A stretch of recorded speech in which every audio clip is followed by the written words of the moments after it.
Welcome to the Underground, the Steel City Underground, the black and gold standard for Pittsburgh Steelers coverage. Now, here's your host, Joe Kuzma and Brian E. Roach.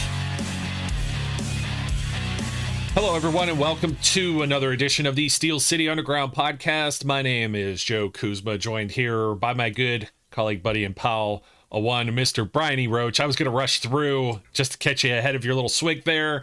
How you feeling, my friend? I know you still got a little bit of a froggy throat. I appreciate you persevering, pushing through, and joining us today. Well, you know, they say the best ability is availability, or whatever the hell this thing is. So I'm trying to remain available. But yeah, it's I'm much better. But yeah, the thing is just lingering. It's very exciting. Yeah, well, I doubt it's very exciting. Did you do anything fun for Memorial Day weekend? I was just a couch potato for the most part. I did 33 miles on the bike. Woo!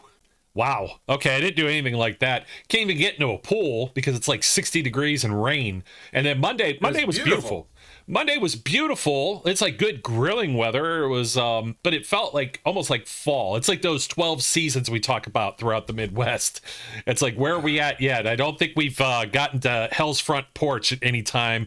But, you know, the swimming pool, it should be time to go swim now. We're going to be in June and it hasn't been warm enough to swim.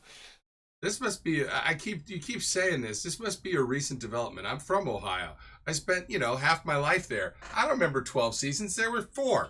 I don't know what you're talking about. It's like, I'm telling you, you moved into Middle Earth or something. No. There's winter, full spring, second winter, spring of deception, third winter, the pollinating, which we just got through the pollinating. So I think actual spring is now around the corner. Summer, Hell's Front Porch, false fall, which is like August, right before September. And then you get it like second summer. You might get another week or two. You could use the pool, and then actual fall. So those are the 12 seasons. And let me tell you, if you happen to have a swimming pool where you are, or you own one, I feel like the window is closing ever so much to where, you're going to get some of June, some of July, and then like half of August, and then it's done. It's over with. I almost feel like I live in Canada. Like, I wonder in Canada, of course, many people probably don't either have pools. They just ice skate. That's why hockey's their sport, right? Or, maybe they have pool heaters, which I don't control in the development. I mean, we have like a clubhouse pool community type thing here. So I just want to get in the darn pool. Can I get in the pool? Don't even have sun. Don't even have sun. You can't even lay out by the pool and pretend you might get in the pool. Go get in the pool. Do what you want. Go get in the pool. I am not the polar bearing type. You're not going to see me go rush out in the snow into like Lake Erie or anything goofy like that. I've never, not me. I'm not even shorts. I did that in a place called Little Crater Lake. So there's Big Crater Lake in Oregon, right? Big Crater Lake is this giant lake, and the water is 33 degrees.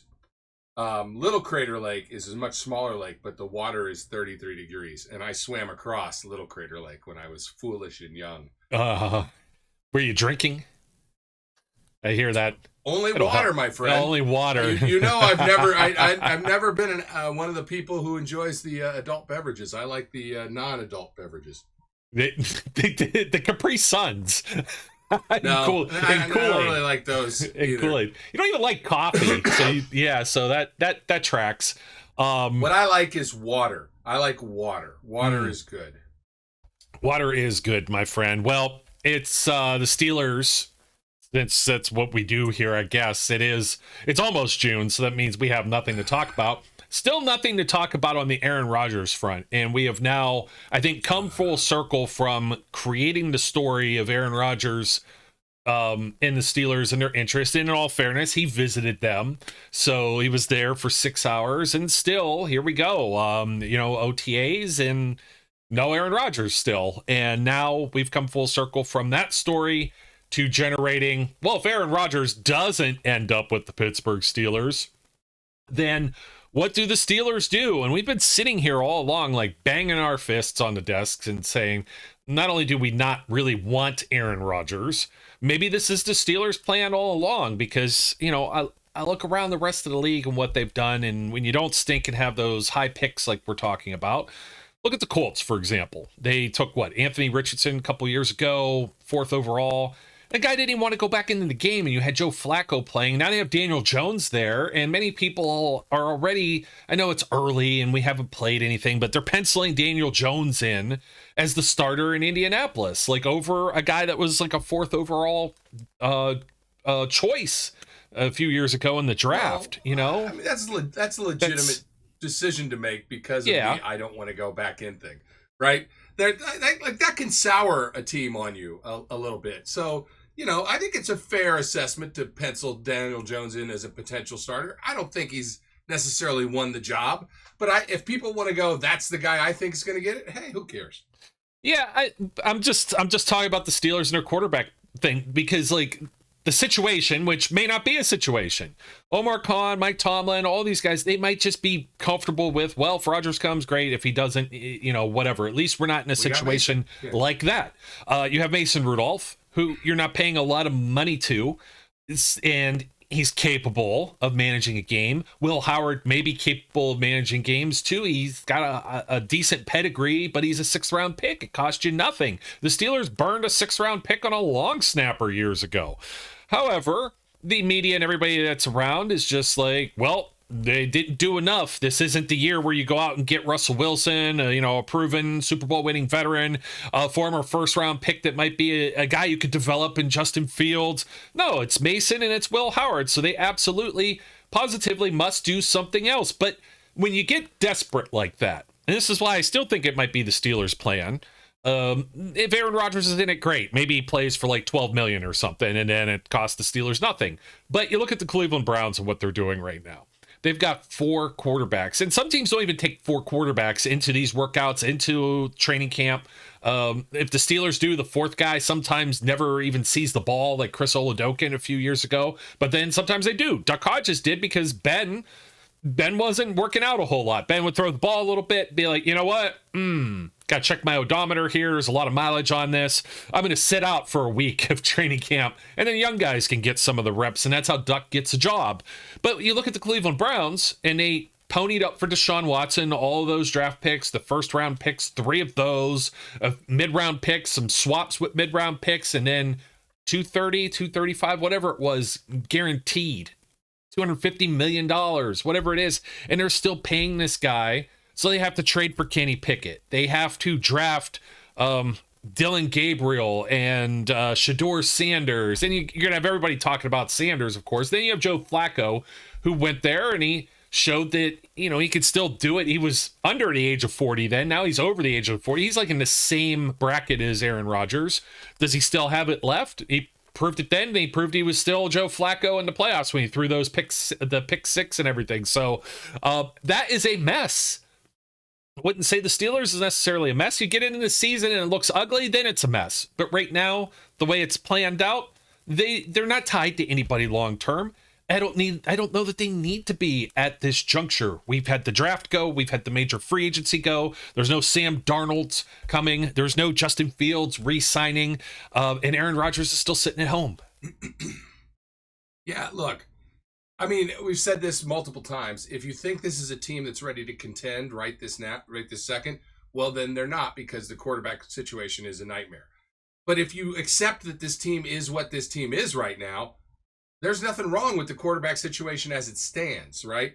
There isn't a whole heck of a lot more they can do. They weren't going to get some prize candidate. They made their pitch to Aaron Rodgers. Most right-thinking individuals hope he doesn't show up. So they're going to go with Mason. They're going to go with Will Howard. They'll probably keep Skyler, and that'll be your threesome. They'll pick up another body to have at camp. Mason will get the 1 reps, and Will get his chance to do whatever he can do. And then they'll get through this year, and with whatever record they end up having, and next year they'll figure out a new way to go forward. What do we do now? Look, we're in the years of quarterback hell. That's where we are. It's just where we are. I was going to say spring of deception. Well, there you go. We're in the spring of, well, no, that's draft season. This is we're almost at the gates of hell, or whatever. Yeah. It's the hell's doorstep. Hell's front porch, which is quarterback hell's front porch.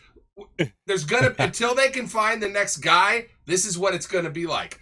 Just a series of either washed up guys, never been guys, and guys who are so-so. Until we can find the next guy. It sounds a lot like the post "he who shall not be named" years of Bill Cowher's tenure as a head coach. The Kent Grahams, the Cordell Stewarts, the Tommy Maddoxes.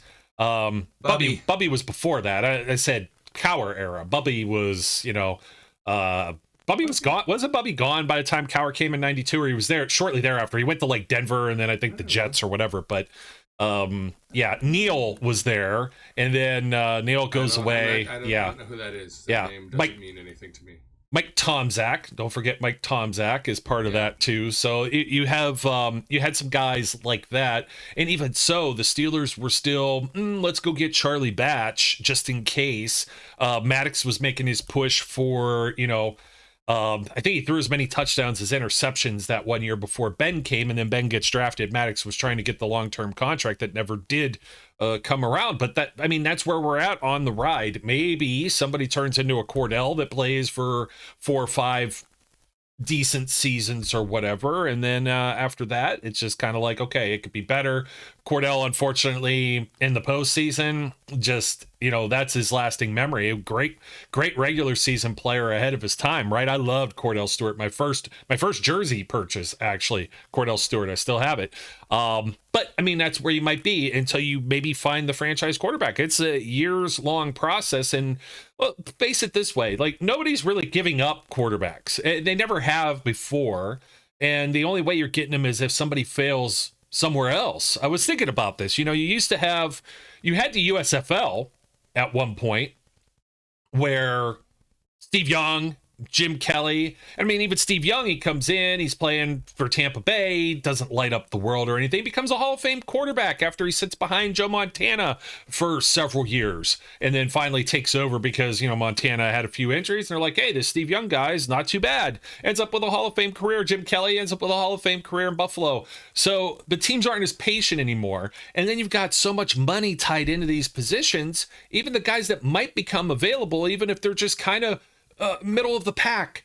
Tua Tagovailoa, for example, is making $50 million a season. It's outrageous to me. So you can't even get the middle of the pack type of quarterbacks. You might have to luck out and hope Baker Mayfield goes somewhere like Cleveland, and they're like, discarded. Carolina discarded. The Rams kicked the tires on him quick for a second, and then boom, he ends up playing pretty decently for the Buccaneers. Or Sam Darnold landing in a better position last year. There's nobody left like that right now that I think that the Steelers, that would be available, that the Steelers could go after. Your free agents right now, it's Ryan Tannehill. Aside from Aaron Rodgers, we're not getting into Aaron Rodgers. And look, if you want to hear about Aaron Rodgers, go back to last week's episode. Yes, listen to back to last week's show. Yeah, go to last week's 45 minutes plus talking about Aaron Rodgers. We've moved on. If he doesn't show, do the Steelers do something else? The thing that's popping up now, it was suggested by Jeremy Fowler. Here we go with creating the story. The Falcons have not said that they're interested in trading, and I believe he has a no-trade clause, and there's a lot of money tied to him that they don't want to pay Kirk Cousins. All of a sudden, his name is bam. If you got a site, we're talking about him here now because we're reacting to how overblown that's already become. It's not even a thing. It's not like, I even think there was more validity to Trevor Lawrence being, Omar Khan picking up the phone, because they didn't even have a general manager in Jacksonville, right? Let's see if we could snooker him and get one over on him, and maybe we could get him the move from Trevor Lawrence. Maybe the new coach doesn't see a future with Trevor Lawrence as his guy. If they do get a new GM, doesn't see him as their guy. I feel like there's more validity in that rumor than there is anything of Kirk Cousins. And give me Aaron Rodgers 10 times out of 10 over Kirk Cousins. I really don't want Kirk Cousins, and I don't want the contract that comes with him. Well, that's forget everything else. That's the thing. It's the breaking point. Even if the Falcons trade him, you're giving up draft capital, which they don't want to do, and you're then going to probably have to eat a big chunk of salary. It's not going to be like Russell Wilson's $1 million contract. The Falcons are probably going to demand that somebody eat $20 million of his contract. I'm not paying $20 million for Kirk Cousins for a year. Forget it. It's not worth it. And what is he? Especially, what's he going to give you that's any different than Mason right now? Really, a guy who's had Achilles injuries. He's 100,000 years old. He's, forget it. No, I'm out. Okay, so Mr. Cousins' neighborhood here. As you see, it says age 37. I'm trying to think if he's 37 now, going on 38, or 36 going on 37, but he will be 37 at the minimum. How many years? Somebody was in the comments recently, and you're seeing his contract here. I'll call it out for our audio listeners here in a second. Somebody in the comments jumping in and said, "Oh, guys play until they're 40." No. Let's retract on that. There's very few. I think Drew Brees, Tom Brady, maybe a tiny-ish. I think Drew got to 41. What did he win? What did he win at those? I mean, Tom Brady is the unicorn of everyone as a 6th-round pick and won more rings than anybody else. You toss him out. You're not putting him as part of this research project. You've got like Warren Moon. I think Joe Flacco at this point. Brett Favre is another one that may have played. Doug Flutie. But most of those guys, not a whole lot after 40, and quite a few of them were playing as a backup in the league by that point. So Kirk Cousins, guess what he is right now? They took Michael Penix as a surprise last year, and he was playing those last few games. He did not have a good Kirk Cousins-like season. And, I had heard some comments, well, Cousins was hurt and their offensive line, this and that. And it's like, well, I still think the skill position players, we did the same comparison with Aaron Rodgers. You take a look at Kirk Cousins had like Drake London, Bijan Robinson, Kyle Pitts. I'd say their offensive line was better. Like he had the support, right? But it went downhill. He had like 2 games with, I think, 4 touchdowns apiece in them.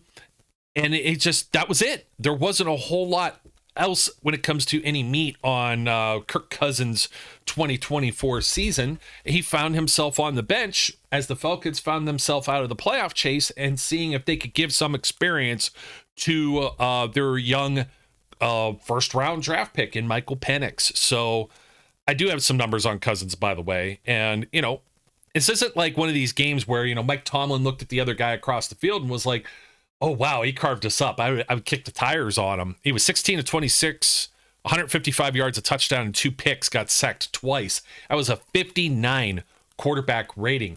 I believe of the games he played, 14 games last season, he had 4 games over 100 quarterback rating. One was 500 yards with 4 touchdowns in an overtime game against the Tampa Bay Buccaneers. Another 4 touchdown game against the same Tampa Bay Buccaneers.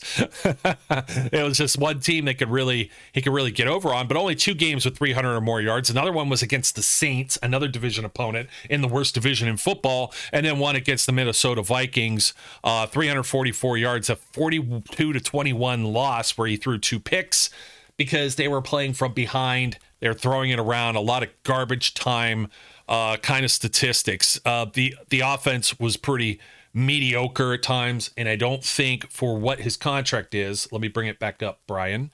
Here we go. So he signed through the 2027 season. This year's base salary, which is already being paid out, he's got a $40 million cap number. $27.5 million base salary is probably what the Steelers would be paying. That signing bonus that the guarantee is already paid by the Falcons, of course. His cap numbers the next 2 seasons. This isn't the full amount that the next team would be paying, but this is what the Falcons don't want to do when it comes to eating salary, because they've got $57.5 million in each of the next 2 seasons each. The guy's owed, I don't have the math graphic, but it's like, $115 million in the next 2 seasons. The base salary is $35 million with 2 $10 million roster bonuses. That is $45 million per year that the Pittsburgh Steelers are paying Kirk Cousins if he's on that roster in 26 and 27. They might be able to. The only way they can move on, even the Falcons, are dead money for $35 million next year and then if he leaves after that, 12 and a half, and they'll save $45 million in 2027. There's not a lot of outs in this contract. They eat $75 million this year in dead money if Kirk Cousins gets traded. So what do you think the Falcons are asking for if they're not going to take any salary considerations of what they've already paid that new contract for Cousins? They're probably looking for like a first round pick, maybe more than one. Who knows? Well, let's think about it. Like I've said many times, I'll trade a 6th round pick, 7th round pick, forget it. I wouldn't give a 7th round pick for Kirk Cousins because of the encumbering money numbers. I just forget it. I wouldn't. There's no way I'd give up draft capital for this guy. It's just not. It's not a viable or realistic choice. And the analysts who are out there spewing about Kirk Cousins, they're doing it for no better reason than they go, Steelers need a quarterback. Who is a potential quarterback could be available? I'm going to say that sources. By the way, here's sources right here. I'd like to introduce you to Sources. This is Sources. That's his new name, Sources. Sources have indicated that the Steelers may have interest in Kirk Cousins. No, they don't. They don't at all. Reports. Even the clip. I'm not sure if Fowler said it. Maybe he did it in print or he tweeted somewhere else. But the video clip that was out there that he published was just purely speculative. It wasn't even like a report saying, well, he used to be a beat reporter. He was on the Steelers beat before he became like ESPN's, great value version of Ian Rappaport or Adam Schefter. And, all due respect to Jeremy, I'm not trying to throw him under the bus or anything, but everybody this day and age. Well, I mean, look, throw him under the bus. Kirk Cousins, forget it. I throw him under the bus for that. Sometimes you say stuff that's so stupid, you deserve to be thrown under the bus. Hey, look, we did something with wide receivers last year. It was like, it doesn't necessarily mean these guys are available, but who would you target if they were? And it was DK Metcalf and Cortland Sutton, and I don't know if Ayuk was part of that. I think there was somebody else that was like nearing that, late 20s, early 30s. Who was the other guy? I can't remember right now. And who's on the team this year, by the way? And DK Metcalf. So smartest guys in the room, raise your hand. So, yeah, we'll talk about wide receivers in a second because there's some of that.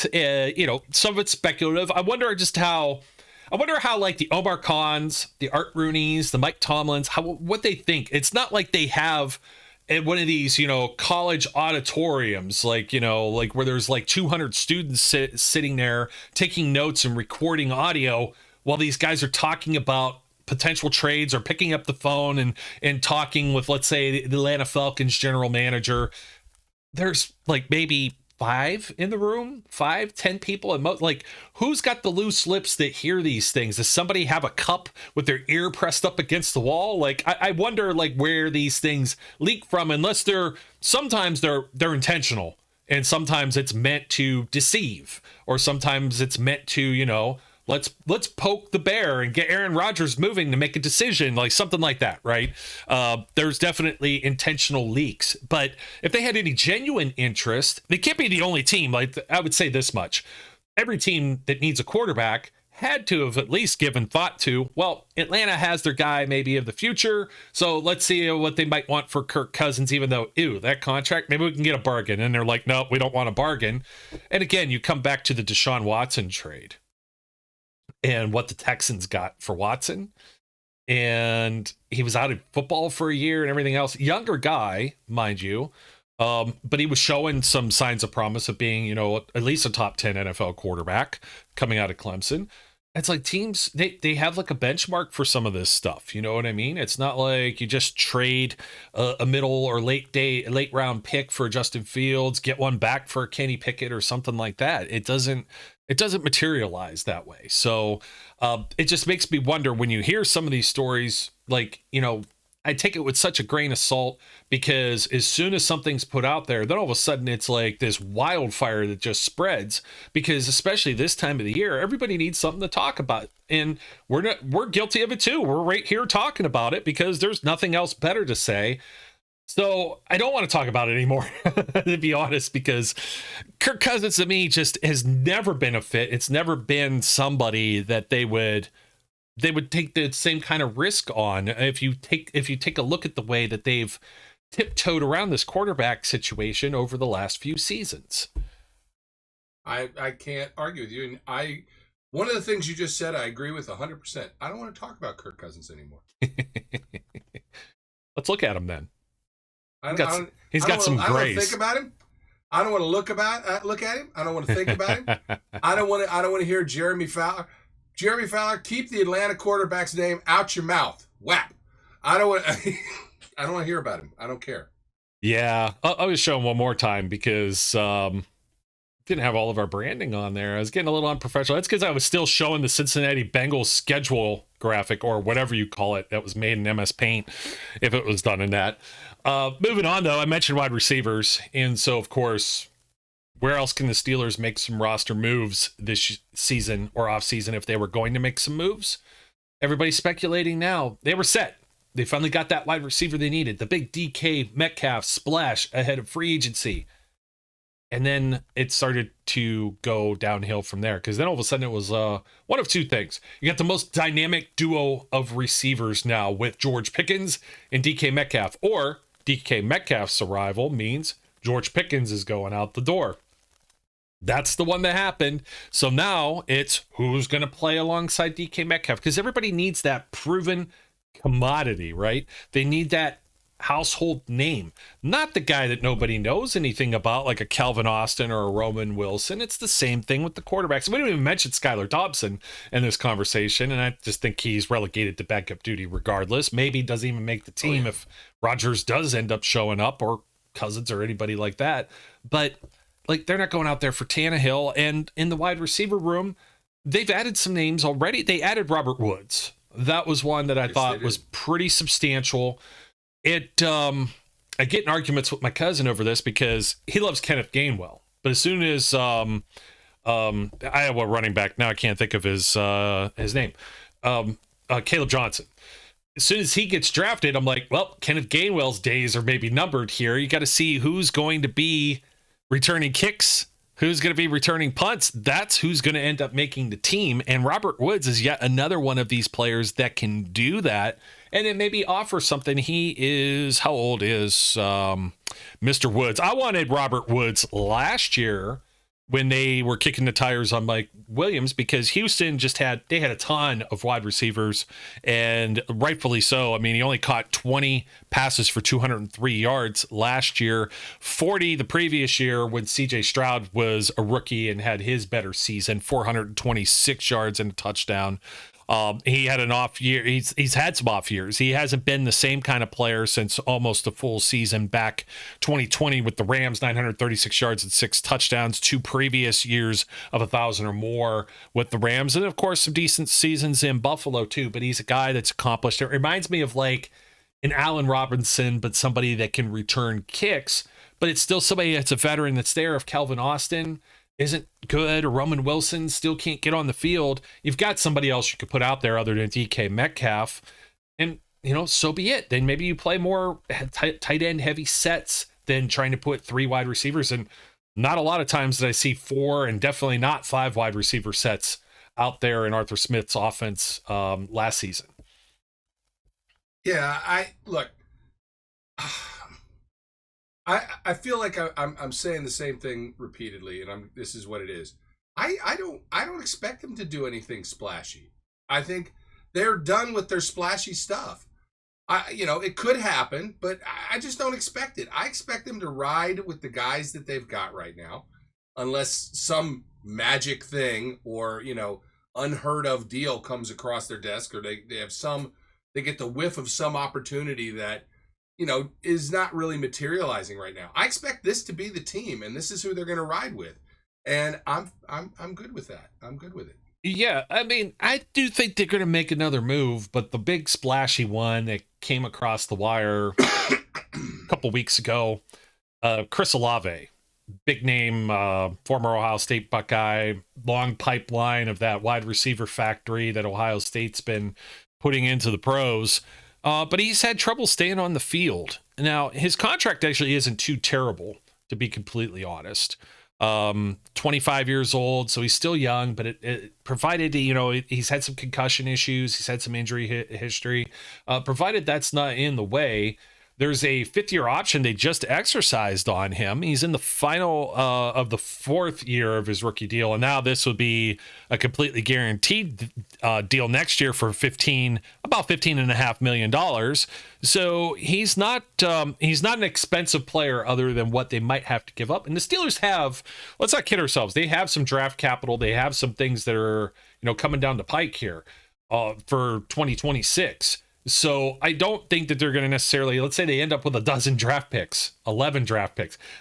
That's 11 players that need to be able to make a team. I don't know if there's going to be that many available spots. So they're going to use that to either maneuver in the draft or like they did last year, bringing in like a Preston Smith, bringing in Mike Williams because to try and make a run, seeing that they have a viable chance of winning the division and maybe going further. Yeah, Olave is a possibility. He is in the right financial bracket. It's not really a splashy move, but it shores up potentially a questionable position. But then again, as Omar keeps saying, we don't know what the kid from Michigan, what's his name? I can't remember. Roman Wilson, that's the guy. We don't know what Roman Wilson is yet. We don't know what we got there. We brought in Robert Woods. We kind of like what we've been able to see from Speedy McSpeedy Pants. Speedy McSpeedy Pants. They're both speedy though. They're 4.243 runners. Yeah, Calvin Austin, Mighty Mouse. Yeah, I can't remember anybody except for DK now. Which is what apparently you should work. Speedy Pants. You should work for ESPN or NFL Network. That's all they know. DK Metcalf. Who are these other guys? And I mean that's fair, but. And you still got Skoranek and you got Scotty Miller too. So, yeah, I think, look, if they can add quality, they will. They're always trying to improve. There's no question about that. But right now your options are just very limited. There's not a lot of availability out there. There's not a lot of movement that you can make. Things will shake out over the training camps and OTAs and mini camps that maybe somebody becomes available. Maybe somebody who's a rookie shines more than a team thought he was going to shine. And therefore, a guy like Chris Olave might become available because they don't see a place for him because of the injury history. Who knows? I don't expect a lot to happen between now and training camp. And that, just to bring it up, that also includes an extension for TJ. I just don't know that that's going to happen before training camp. TJ I could see during training camp. I bet you TJ is working out on the side and doing his little sit-in stuff while they discuss, and it takes a week or two, and it's like a bunch of... his brother's not helping, by the way. His brother... with the stuff he's saying. His brother's a loudmouth as it is, but I don't... Again, regardless what anybody thinks, and people look at his brother and they're going to be like, okay, is TJ, does he play too aggressive? Could he be injury prone and stuff like that? But that's such a marquee piece of your team that when he's not on the field, it's not the same team. And without a Ben Roethlisberger there, you're not going to make up for not having a TJ Watt there. He is the heart and soul of that defense. You never know what a Nick Herbig could do. In fact, my early look into the crystal ball is I think Nick Herbig does get an extension and is here longer than Alex Highsmith. I think that might be the direction. Alex Highsmith's going to have a hell of a 2025 and show he could play up to a certain level. I believe he's entering the second of the third year that was extended. We'll take a look at that. And this is just me spitballing. There's absolutely nothing to suggest that he won't play his entire contract out, but he signed through 2027, so he's actually got 3 more years. You talk about somebody who could be a bargaining chip and somebody they save money on. They saved nothing for this year, but the following 2 years, almost $9 million and $15.5 million on that contract when he's a $20 million cap hit guy. He's not going to get extended any further. But you might have at least both of them, and then you lose Herbig. And I think Herbig's maybe the younger guy. And if Highsmith goes out there and only has like a 6-sack season, and they still give up gobs of rushing yards to opponents and stuff, Herbig's going to be the one getting extended the following year, and they're going to start looking to maybe move on from that too. But I mean, Highsmith was great, and that's how he earned this contract. I have nothing but good things to say about him. It's just an observation of there's guys in the stable, like they're preparing for either supporting TJ, like they have Cam over the years, maybe seeing him play through his mid-30s. But I know whatever the itch that people have to scratch is like, look at where JJ went when he was north of 30. Guy couldn't stay on the field, and he made a ton of money, and he handicapped the Texans some. Then he was gone. He played a year for the Cardinals. Done. And you don't want to get stuck in that same situation if you think you can move on and get something from TJ. But I don't know what that get something is when he's got a year left on his deal. That's not and it's he's had an expensive deal over the years, so the new team will have to sign him to a big contract. You're not giving away TJ Watt for probably even a 3rd round pick. I wouldn't if I'm wearing a general manager's hat, and I don't necessarily know that Herbig's ready to jump in there and that this defense just doesn't go if that happens. So defensively, I don't see a whole lot of guys that they could add on that side of the field.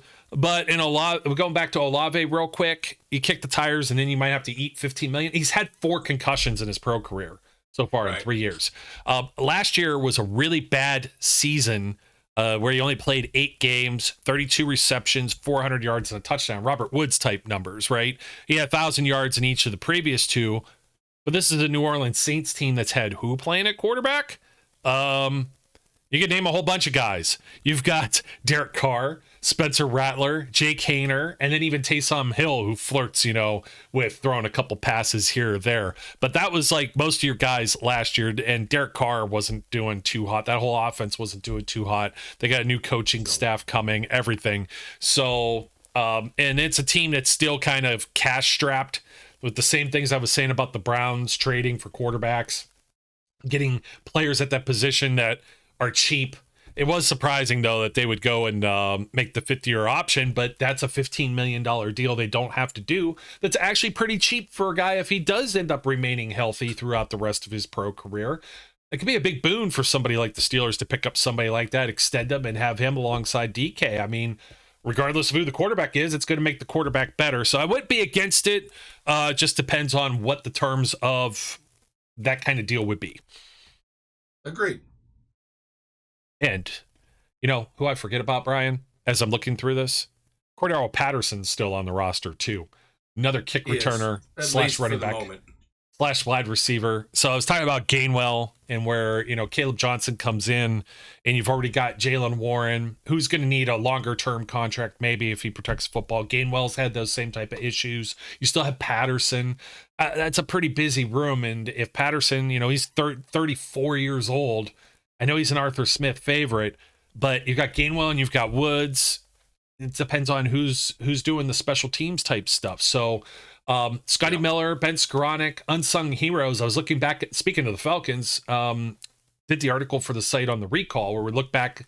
I always like refreshing and rewatching and some of the highlights, some of the things that happened with the games last year. And the opener that was in Atlanta week 1, Scotty Miller held for one of these kicks or point afters, one of the field goals. It was one of the 50-yarders. Boswell kicked 3 50-yarders, 6 field goals. Justin Fields starts that game, but Cameron Johnston ends up getting hurt as the punter, and he ends up done for the season. And Scotty Miller also downed Boswell's punt, his only punt in his pro career. Just crazy sidebar type stuff. But I think about, I'll pitch you the question. I don't think so, but is there anywhere else you're looking other than quarterback or maybe wide receiver to add on to this roster, either by trade or kind of sniffing around who might get cut from other camps that you might be able to pick up off the waiver wire? Like position-wise, player-wise, anything. I mean, maybe if a guard becomes available, maybe. But I just, no, I don't think there's, I mean, quarterback is the key area. Wide receiver is the next highest priority, and you've got guys in the backfield. I just don't think that. Let me rephrase.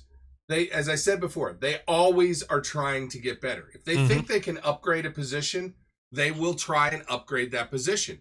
I just don't see there being a lot of places where that's going to be a possibility to do. Yeah, tight end wise, you've got Freiermuth. He's locked down on a longer term deal. Darnell Washington hopefully gets some more activity his way as a third-year player. Donald Parham comes over, veteran player as well in the tight end room. You've still got Connor Hayward floating around as utility guy. I think it's really busy in a lot of those spots. The offensive line is exactly like you were saying, a swing tackle or a guard. I mean, they got that mammoth kid that was from that D2 school that went to the rookie camp. Oh, I can't remember, from Linwood, but what was his name? He's massive. Never know. Mike Tomlin's the guy that used to go to the old wrestling events that were in the old, high school gymnasiums and stuff and marvel at somebody like Andre the Giant and Big John Studd. That is Mike Tomlin's MO. He loves large human beings. And if he's able to mold them into being somebody more like he did at Alejandro Villanueva, so be it. Rosie Nix a little bit that way too. He just tends to find what they're best at and utilize them there. Tried to do it with Kendrick Green, sent him shipped out. Right? Didn't work out. But they got a draft pick for him, so you can't really criticize that.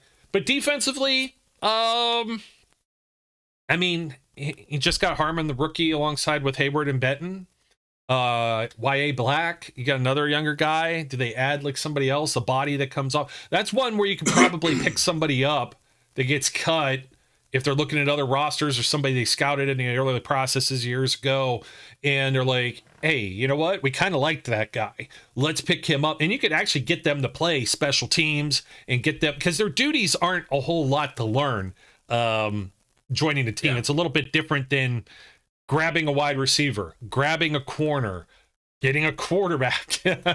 You know what I mean? Backup offensive linemen. But linebackers, I know I talked a lot about the edge guys. I think they have plenty of luxury there. They have some luxury inside. Too many linebackers as it is. They got a plethitude of linebackers right now. Well, I was going to say, you saw Cole Holcomb got out there, and that's I'm excited to see how that works out.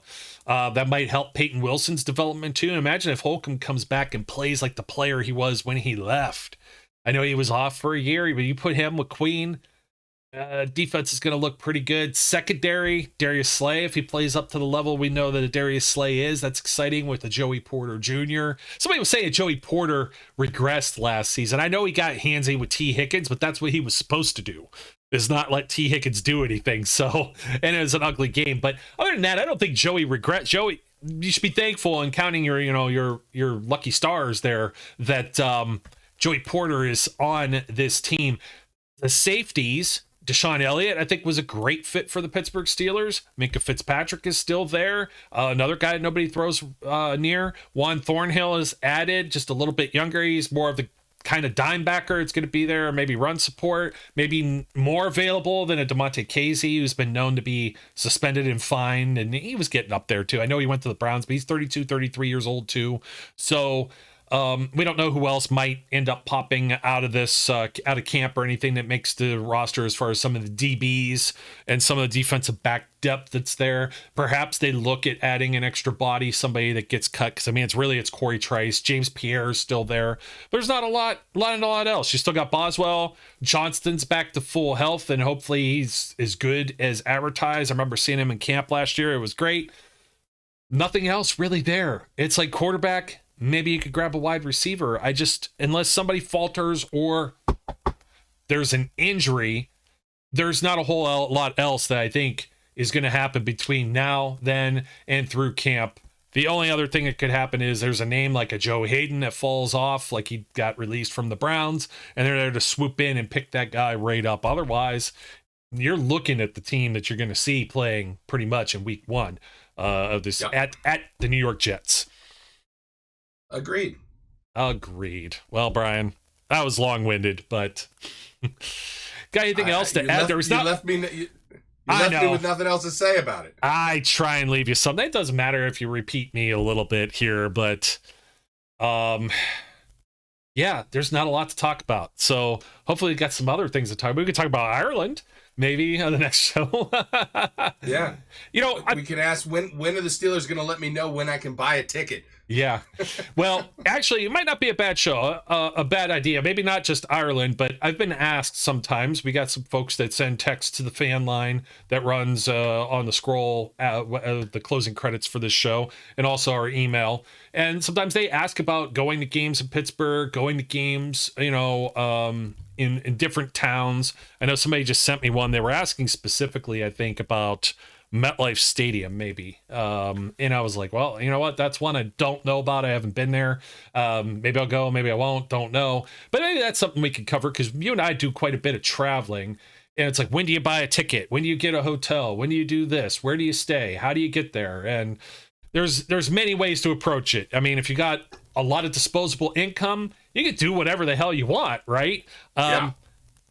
I'm not one of those guys, and I'm not necessarily cheap either, because I'm going to the games. Wait, but let me just say this, because my new favorite commercial that comes on is this JCPenney's commercial where I think he's the guy from, I don't know where he's from, but it's this guy. He's like, I have some money, I want more money.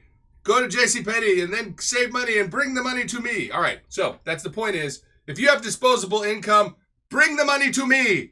I will take some of it. If you don't want it, it's disposable. Give the money to me. I will take it. I see it a lot of times. I'm in some of these groups that trade the retro video games, like old Nintendo games and stuff. And somebody's like, oh, is this counterfeit? Is this fake? And somebody will be like, well, send it to me and I'll verify it for you. Usually something that has like some type of monetary value to it. Someone's maybe getting scammed, and it's all in good fun. I chuckle at that, but never know. One of these days, maybe I'll get one of those opportunities. Never know. But maybe drop in the comments, folks. So let us know. Shoot us a message. Let us know if you want us to talk about something that's more fan centric.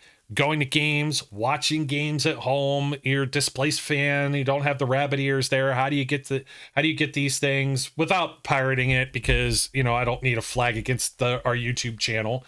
So if you're watching from there, thank you for supporting Steel City Underground. Those watching on Spotify the next day or listening wherever you may be.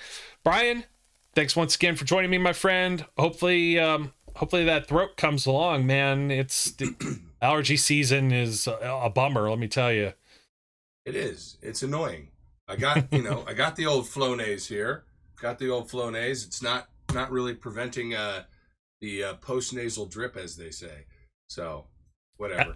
I hope it goes away, because it's annoying the hell out of me. I really thought we were going to get on this show, and sometimes people probably think I have like a lazy eye or something. And it's like, I actually have 20/20 vision. I've never worn glasses in my life, but I got like this one, my right eye, and I get the hay fever, I get the itch, and if you go anywhere near it, you don't even have to touch it. If you just blink the wrong way, this sucker will swell up. It gets about like anywhere from 25 to 50% smaller, and it looks like I've been in a fight, without a black eye. I'm just like, hey there, like a pirate or something, But yeah, the allergies. Pirate Joe. It's the pollinating. That's what I was telling you earlier. It's the pollinating. We've come full circle, and then we'll get to real spring or whatever. All I can think of is a bunch of insects that are giant running around fluttering and putting crap all over everybody. Well, the 2%er comments here, of course, at the tail end. My last one is, my car is not garaged.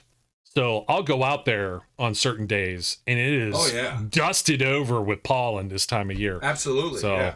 I've got one of those car wash memberships, and I'm taking my car 2-3 times a week or whatever, depending on if it rains on the pollen, forget about it, man. And it's like, if I get anywhere near that thing, I'm gonna sneeze. This is why I have a black car, because when I go out, my car is black sprinkled with gold.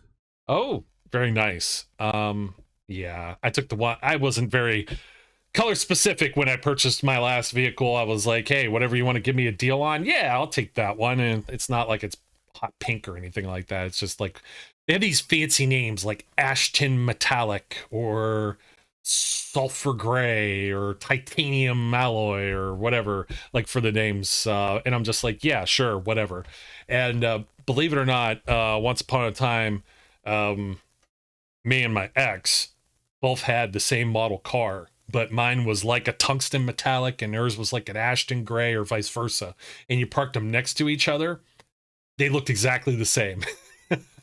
One was supposed to have a little more like glitter or bedazzling to the paint. It was like a premium paint color. It was like, Yeah, okay, whatever. Like, whatever. Well, that's the premium color, Joe. Oh yeah. Right, Which car has the premium color? We couldn't even tell you, and we were paying for the loan. Put some plain old gray on there, folks. Just put. We're gonna tell him it's the premium color, but just throw some glitter in it and put the gray on. It's fine. It was a running joke of I would go to like a hotel to check in, and they have you give the license plate and the state and what color is your car? Tungsten metallic or whatever it was. Love it. All right, my dude. Thanks for joining me once again. That is one Mr. Brian E. Roach. Folks, my name is Joe Kuzma. Don't forget to like, comment, and subscribe. Let us know what you want us to talk about next. We'll be back on the horn in about a week. Maybe we got some different news. Maybe we don't. But until then, as we always close off the show here saying, we encourage everyone out there to be safe, be good, and we'll catch you later. We would like to thank you for listening and remind our listeners to follow us on social media and our website, www.steelcityunderground.com.